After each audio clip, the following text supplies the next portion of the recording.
नमस्कार। आज हम एक अत्यंत ही गंभीर तरीके से संवेदनशील मुद्दे पर बातचीत कर रहे हैं। आप ध्यान रखें कि मुंबई में दशहरा रैली जो शिवसेना की हुआ करती थी जब बाल ठाकरे थे, तो बाल ठाकरे को सुनने के लाखों लोग जो वहाँ जुटते थे, उनके एक एक शब्द पर बाद में चिंतन मनन होता था और एक बहुत बड़ा वर्ग उसे आत्मसात भी करता था उनके शब्दों को। लेकिन इस बार का क्या हो कि एक तो जो कोरोना काल में जो बंदिशें हैं, तो एक बंद हॉल में कुछ लोगों के बीच में उद्धव ठाकरे ने संबोधन किया। लेकिन राजनीति का जो वर्तमान परिदृश्य है उससे स्वयं को अछूता रख नहीं सकते थे, तो उन्होंने इस अवसर का उपयोग किया शिवसेना और अपने ऊपर, और ये वर्तमान जो शिवसेना कांग्रेस और एनसीपी की मिलीजुली सरकार है, जो गठबंधन सरकार है, उस पर जो आरोप लग रहे हैं उनका न केवल जवाब दिया बल्कि अपनी मंशा भी जाहिर कर दी। और विशेषकर उन्होंने केंद्र में सत्तारूढ़ भारतीय जनता पार्टी, जो हाल तक उनकी सहयोगी पार्टी भी थी, और महाराष्ट्र के राज्यपाल भगत सिंह कोश्यारी ने जो पिछले दिनों जो पत्र लिखकर उद्धव ठाकरे के हिंदुत्व और धर्मनिरपेक्षता पर तंज कसा था, उसका भी उन्होंने दो टूक शब्दों में, बल्कि ये कहेंगे कि अत्यंत ही तल्ख शब्दों में उनका जवाब दिया।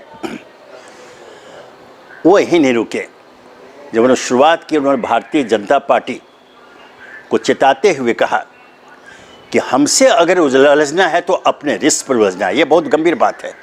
ये सीधे सीधे भारतीय जनता पार्टी को चुनौती है कि हमसे उलझना है तो अपने रिस्क पर, उनके शब्दों पर गौर कीजिए। और राज्यपाल कोश्यारी को जवाब दिया।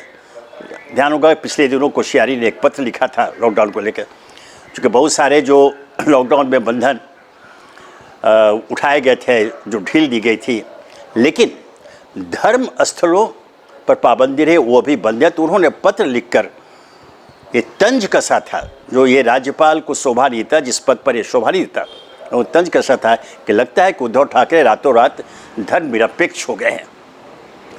राज्यपाल एक संवैधानिक पद है, वो खुद भूल गए कि सरकार जो होती है, सरकार का मुखिया होता है, वो भारतीय संविधान को लागू करता है, भारतीय संविधान के ऊपर चलता है, कोई अपने व्यक्तिगत राय नहीं करता है।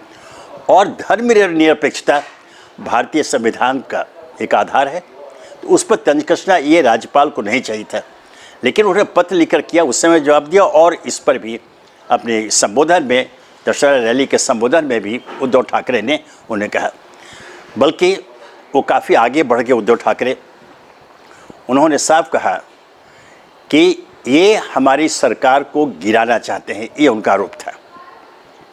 राजनीतिक विश्लेषक इस पर शायद अलग अलग विचार रखते हों, लेकिन अधिकतर इस बात से सहमत होंगे कि पिछले साल जब भारतीय जनता पार्टी से हटकर शिवसेना ने अपने नए मित्र बनाए कांग्रेस और एनसीपी को साथ लेकर सरकार बनाया, उद्धव ठाकरे मातोश्री से बाहर निकलकर खुद मुख्यमंत्री की कुर्सी पर बैठे, तब से भारतीय जनता पार्टी उनके ऊपर आक्रामक हो गई। उसके कारण न केवल राजनीतिक, अन्य कारण है। ध्यान रहे, मुंबई देश की आर्थिक राजधानी है, महाराष्ट्र का सब महत्वपूर्ण शहर वो, इस पर हर कोई कब्जा चाहता है। कारण बताने की आवश्यकता नहीं, कोई भी मुंबई को अपने हाथ में रखना चाहता है। वहाँ से भारतीय जनता पार्टी को हटना, वो आज तक इसे डाइजेस्ट नहीं कर पाए हैं, तो समय समय पर आक्रमण करते हैं। लेकिन यह जो मामला अभी हुआ कोश्यारी के पत्र का, और उसका जो जवाब दिया उन्होंने सीधे, उन्होंने कहा कि हमारी सरकार को गिराना चाहते हैं, लेकिन जो कहा कि अपने रिश्त पर, तो ध्यान को वो वही नहीं रुके। धर्मनिरपेक्षता के ऊपर और हिंदुत्व के ऊपर जो टिप्पणी की कोश्यारी ने, उसका जवाब जो ये उद्धव ठाकरे ने दिया, मैं व्यक्तिगत रूप से उसकी प्रशंसा करना चाहूँगा। बहुत ही सधे हुए शब्दों में उन्होंने, और किसी का नहीं, हिंदुत्व के ऊपर राष्ट्रीय स्वयंसेवक संघ के सरसंघचालक मोहन भागवत के शब्दों को रेफर किया। हाल में मोहन भागवत ने कहा था कि हिंदुत्व को सिर्फ पूजा पाठ से जोड़कर नहीं देखा जाना चाहिए। और एक अवसर पर उन्होंने यह भी कहा था कि शिवसेना का हिंदुत्व हमें प्यारा है। यह मोहन भागवत के शब्द थे। इसे उद्धृत किया उद्धव ठाकरे ने कहा, बल्कि थोड़ा वो भी मैंने मर्यादा को थोड़ा आगे बढ़ गए, मर्यादा को उल्लंघन करते हुए आगे बढ़े। लेकिन जो आजकल की राजनीति है और जिस प्रकार उन पर आक्रमण हुए, मैं समझता हूँ कि दूसरा कोई भी यही करता जो उद्धव ठाकरे ने कहा। उन्होंने कुशियारी को आड़े हाथों लेते हुए इस मुद्दे पर कहा, वो काली टोपी पहनते हैं, लेकिन उस टोपी के नीचे अगर दिमाग होता तो वो मोहन भागवत के भाषण को सुनते, उनके शब्दों पर गौर करते। और कहा कि और जब यह कह दिया काली टोपी के नीचे दिमाग होता, तो मतलब उन्होंने सीधे सीधे राज्यपाल को बेदिमागी बता दिया। यह शिवसेना के चरित्र की बात नहीं है, ये उद्धव ठाकरे राजनीतिक रूप से वर्तमान, मैं बताया राजनीति एक ऐसा व्यापक प्रसंग है कि उस पर चर्चा आप घंटों दिनों करते रहिए, वो अंत नहीं होता है। लेकिन जो वर्तमान राजनीति है देश का, हम आप सभी जानते हैं कि उसका स्तर गिरा है, बल्कि गिरता जा रहा है। तो कभी कभी जैसे को तैसा बनना पड़ता है। इसको उद्धव ठाकरे ने ही किया। उन्होंने कोश्यारी को जो जवाब दिया, शायद अगर कोश्यारी दूसरा कोई राज्यपाल होता तो सार्वजनिक रूप से तो नहीं, चूँकि वो जिस पद पर है, लेकिन वो गरिमा की बात अब कहाँ रह गई, वो माफ़ी मांगते हैं। लेकिन ऐसा करेंगे नहीं, चूँकि वो भी जो भाषा बोलते हैं वो अपने को नहीं थे, उनको वो किसी के निर्देशन पर वो ऐसा करना पड़ता है, वो उनकी लाचारी है। लेकिन जो उद्धव ठाकरे की बात है, उद्धव ठाकरे ने सिर्फ धर्मनिरपेक्ष हिंदुत्व को नहीं किया, वो आगे बढ़ कर के उन्होंने केंद्र सरकार, भारतीय जनता पार्टी के साथ साथ केंद्र सरकार पर भी बड़े कड़े प्रहार किए। उन्होंने जीएसटी को एक विफल प्रयोग बताया और साफ कहा कि ये विफल हो चुका है, भारत सरकार इसे वापस लेके पुरानी व्यवस्था को लागू करे। ये उद्धव ठाकरे ने इस तरह केंद्र सरकार की नीतियों पर भी प्रहार किया। तो मैं समझता हूं कि अभी जो हो रहा है देश में या खासकर हमारे महाराष्ट्र में, और उद्धव ठाकरे के जिसने भी उसके भाषण को सुना या पढ़ा, तो इस बात पर वो सहमत हो गए कि जो आशंका पहले जताई गई थी जब वो मुख्यमंत्री बने थे, मैंने कहा जैसे पहली बार ठाकरे परिवार मातोश्री से बाहर निकला था और सत्ता की राजनीति में वो परिवार सीधे सीधे पहली बार आया, तो अनेक प्रकार की शंकाएं व्यक्त की गई थी। औरों को छोड़िए, भारतीय जनता पार्टी ने कहा था कि सरकार कुछ दिनों की मेहमान है, लेकिन अब लगभग 1 साल पूरा होने जा रहा है। सरकार तो है, चलेगी भी, चल भी रही है। और जिस प्रकार से जो मिलीजुली सरकार के ऊपर आक्रमण होते रहते हैं, हमेशा उनको निशाने पर लिया जाता रहा है, उसमें यह कहना पड़ेगा कि बड़े ही एक परिपक्व राजनीति के रूप में, एक परिपक्व सरकार के मुखिया के रूप में उद्धव ठाकरे आगे कदम ताल कर रहे हैं। और उनका दशहरा रैली का, अगर उसको बोले रैली कहें अगर, उनका भाषण इसका प्रमाण है। उन्होंने व्यापक दृष्टिकोण अपनाया, अपने ऊपर लगे आरोपों का जवाब दिया और देश में और राज्य में क्या होना चाहिए इसका भी स्पर्श किया। और तो और वो बिहार चुनाव को भी उन्होंने स्वीकार, उन्होंने अपने भाषण के माध्यम से बिहार के मतदाताओं को भी संबोधित किया और वहाँ आह्वान किया कि वहाँ के मतदाता बहुत सोच समझ कर वोट दें। एक प्रकार से उन्होंने भारतीय जनता पार्टी के खिलाफ वहाँ के मतदाताओं का आह्वान किया कि वो वोट करें। तो मैंने जो बात कहा कि यह उनकी राजनीतिक परिपक्वता का है ना सूचक है। उद्धव ठाकरे अभी पूर्ण रूप से अगर नहीं तो यह कहा जाता है कि वो बहुत ही तेज गति से उस लक्ष्य को प्राप्त करते दिख रहे हैं जहां पहुंचकर एक राष्ट्रीय नेता के रूप में कोई व्यक्ति, कोई राजनीतिक अपने को स्थापित करता है। उद्धव ठाकरे उस मार्ग पर सफलतापूर्वक कदम ताल करते दिख रहे हैं। तो मैं समझता हूं कि अन्य बातों के अलावा जो उन्होंने कुछ और एक महत्वपूर्ण बात ये कह दी, हाँ, जो हिंदुत्व को लेकर के बड़ा कहा ना कि जो स्तर हो गया है, जब उन्होंने मोहन भागवत को कोट करते हुए उनके शब्दों को कहा कि तो उन्होंने भी कहा हमारा हिंदुत्व घंटियां बजाने और थालियां बजाने वाला नहीं है। ये बहुत बड़ी बात उन्होंने कह दी थी। ये सीधे सीधे आकर उन्होंने निशाने पर लिया प्रधानमंत्री नरेंद्र मोदी को। तो ये जो मैंने कहा कि इस तरह से ऐसा लग रहा है कि उद्धव ठाकरे अब राज्य के नहीं देश की राजनीति को समझ रहे हैं और अपेक्षा के अनुरूप जो उनकी अपेक्षा है, राष्ट्रीय जो अपेक्षा है उसके अनुरूप वो कदम आगे बढ़ा रहे हैं। और मैं समझता हूँ कि आने वाले दिनों में वो उन सभी आशंकाओं को झुठला देंगे जो उनके मुख्यमंत्री बनने के बाद व्यक्त की गई थी सरकार की स्थिरता को लेकर। आज लगभग 1 साल होने जा रहा है। सभी राजनीतिक विश्लेषक एकमत हो गए कि बिल्कुल जो एक आशंका व्यक्त की थी उसको झुठलाते हुए उद्धव ठाकरे आगे बढ़ रहे हैं और महाराष्ट्र राज्य भी विकास के मार्ग पर आगे बढ़ रहा है। अनेक ऐसी योजनाएं को उन्होंने मूर्त रूप दिया जिसे उनकी प्रशंसा करनी होगी। जैसे मैंने कहा कि मुंबई अकेला शहर है जो देश की आर्थिक राजधानी है और महाराष्ट्र के ऊपर पूरे देश की नजर लगी रहती है ना, पूरे देश की नजर लगी रहती है। और यही कारण है कि आज जो भारतीय जनता पार्टी शिवसेना और उद्धव ठाकरे को निशाने पर लेती है उसको वो उनकी हताशा है, उनके हाथ से निकल गया। उनके रणनीतिकार पिछले वर्ष चुनाव के बाद जो वो सरकार नहीं बना सके वो उनकी विफलता का सूचक है।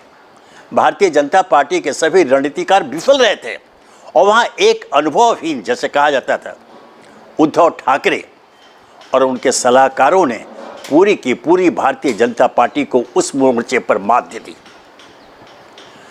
यही कारण है कि आज उद्धव ठाकरे ने इन सारे प्रसंगों को एक साथ लेकर के केंद्र सरकार, भारतीय जनता पार्टी और विशेष रूप से मैं बताना चाहूँगा बगैर नाम लिए प्रधानमंत्री मोदी पर जो प्रहार किया वो यहाँ के महाराष्ट्रवासियों को अच्छा लगा, उन्होंने स्वीकार किया। क्योंकि यहाँ एक चीज़ जो है हमारी अस्मिता पर, हमारी संस्कृति पर अगर कोई प्रहार करता है तो इसे यहाँ बर्दाश्त हम नहीं करेंगे। उद्धव ठाकरे ने अपने संबोधन के माध्यम से इस संदेश को भी केंद्रीय नेताओं को दे दिया है और इसीलिए उन्होंने कहा, मैं दोहरा रहा हूँ कि भारतीय जनता पार्टी को जो उन्होंने एक तरह से चुनौती दी कि मुझसे अगर उलझना है तो अपने रिस्क पर उलझना, मतलब गंभीर परिणाम की पूर्व चेतावनी उद्धव ठाकरे ने भारतीय जनता पार्टी और केंद्र सरकार को दे दी है। इसलिए मेरी दृष्टि में मेरा आकलन है उद्धव ठाकरे इस मोर्चे पर, जो मैंने कहा कि जब बाल ठाकरे भाषण दिया करते थे तो लाखों को उपस्थिति होती थी, लोग सुनते थे, एक शब्द पर चिंतन मन होता था। लेकिन उद्धव ठाकरे ने भी यहाँ लोगों को निराश नहीं किया, लोगों ने उनकी बातों को पसंद किया। स्तर की बात आती है, बहुत साथ मैंने कहा कि जो राजनीतिक स्तर हो गया है, मैंने कहीं दोहरा रहा हूँ, अब आप क्या करें। तो कभी कभी उन जिस भाषा में आपके ऊपर प्रहार होते हैं, आक्रमण होता है, कभी कभी आपको उसी भाषा में, उसी शैली में उसका जवाब देना पड़ता है। उद्धव ठाकरे ने अपने दशहरा रैली संबोधन में ऐसा ही किया और उसके बाद हालांकि प्रतिक्रिया आई भारतीय जनता पार्टी की ओर से, कहा गया कि उद्धव ठाकरे है ना वो कहीं दबाव में हैं। उन्होंने कहा, उन पर विशेष आग्रह, उन्होंने सावरकर हॉल में ये भाषण दिया, कहा कि सावरकर की प्रशंसा में उद्धव ठाकरे ने एक शब्द भी नहीं बोला। तो क्या यह अवसर था? यह आरोप कोई आरोप नहीं है। आप सावरकर का नाम उछाल करके आप धर्म की राजनीति कर सकते हैं, आप विचारधारा की राजनीति कर सकते हैं, लेकिन एक प्रदेश के मुख्यमंत्री से यह अपेक्षा नहीं कर सकते कि वो व्यक्ति विशेष की प्रशंसा करके उनकी विचारधारा को वो चिन्हित करे, उन्हें महिमा मंडित करें। यहाँ भारतीय जनता, मैंने कहा कि ऐसा लगता है कि भारतीय जनता पार्टी वो हताशा के दौर से गुजर रही है। जब से उनके हाथ से महाराष्ट्र गया गुजरा है, वो छटपटा रहे हैं। यह आरोप उद्धव ठाकरे का गलत नहीं है कि उनकी सरकार को गिराने का षड्यंत्र रचा गया है। वो मौके की तलाश में है, लेकिन जो सबसे बड़ी ताकत लोकतंत्र की होती है वो जनता। जनता का रुख पहले भांपना पड़ता है, और ऐसे जो रणनीतिकार भारतीय जनता पार्टी में मुंबई में या दिल्ली में बैठे हुए हैं या नागपुर में हैं, वह इसको भांप रहे हैं कि यह समय ऐसा नहीं है। अभी जन समर्थन उद्धव ठाकरे के साथ है, उनके नेतृत्व की अघाड़ी सरकार के साथ में है। हाँ, उद्धव ठाकरे ने एक थोड़ा रणनीतिक भूल वहाँ अवश्य की। उन्होंने देवेंद्र फडणवीस की पिछली सरकार को भी आड़े हाथों लिया। ठीक है, ये थोड़ी अनुभव की बात होती है। मैं समझता हूँ धीरे धीरे वो समझ जाएंगे, क्योंकि कोई एक राजनेता जब सरकार का मुखिया बनता है तो उसे पीछे मुड़कर नहीं देखना चाहिए, वो आगे की देखे। वह राज्य की प्रगति के बारे में सोचे, विकास के बारे में सोचे, उद्योग धंधों के बारे में सोचे, रोजगार के बारे में सोचे, शिक्षा के बारे में सोचे, स्वास्थ्य के बारे में सोचे। पीछे मुड़ने की आवश्यकता ही नहीं है। एक पुराने जो अनेक दार्शनिक कह गए हैं कि आप उपेक्षा की नीति पर चलिए। कोई आपकी आलोचना करता है, आप उसकी उपेक्षा करते चले जाइए, वह स्वतः समाप्त हो जाएगा, उसे जनता भूल जाएगी। उद्धव ठाकरे से मैं चाहूँगा, वो करेंगे भी, अभी तो धीरे धीरे करेंगे, लेकिन मैं इसके माध्यम से चाहूँगा कि इस बात पर भी वो ध्यान दें। देवेंद्र फडणवीस ने क्या किया पिछले के एकदम भूल जाए, आपको आवश्यकता नहीं है। प्रदेश की जनता की निगाह आपके क्रियाकलापों पर है, वह आपकी उपलब्धियों पर गौर करेगी, उस पर चर्चा करेगी। वह देखेगी कि प्रदेश में रोजगार के कितने अवसर मिल रहे हैं, स्वास्थ्य की क्या स्थिति है, शिक्षा की क्या स्थिति है, बिजली, पानी, सड़क की क्या स्थिति है। अभी फिलहाल अभी तक के 11 महीनों में इस मुद्दे पर कोई ऐसे आरोप उद्धव ठाकरे की सरकार पर नहीं लगे हैं कि वो पीछे है। वो आगे है, पढ़ रहे हैं, काम हो रहा है, विपरीत परिस्थितियों में काम हो रहा है। ऐसे में उद्धव ठाकरे के भाषण की प्रशंसा करनी होगी। और मैं दोहरा दूं कि उन्होंने एक परिपक्व राजनीतिक के रूप में रैली का संबोधन किया, और यहाँ के महाराष्ट्रवादी जो है, सभी महाराष्ट्रवासी वो प्रसन्न हैं कि वह एक सक्षम नेतृत्व में, एक सक्षम सरकार के अंतर्गत प्रदेश में शांतिपूर्वक रह रहे हैं। और आने वाले दिन इस बात की तस्दीक करेंगे कि महाराष्ट्र एक बार फिर, बीच में कुछ स्थिति हुई थी, एक बार फिर पूरे राष्ट्र का नेतृत्व करने के लिए एक आदर्श के रूप में सामने खड़ा होगा। धन्यवाद।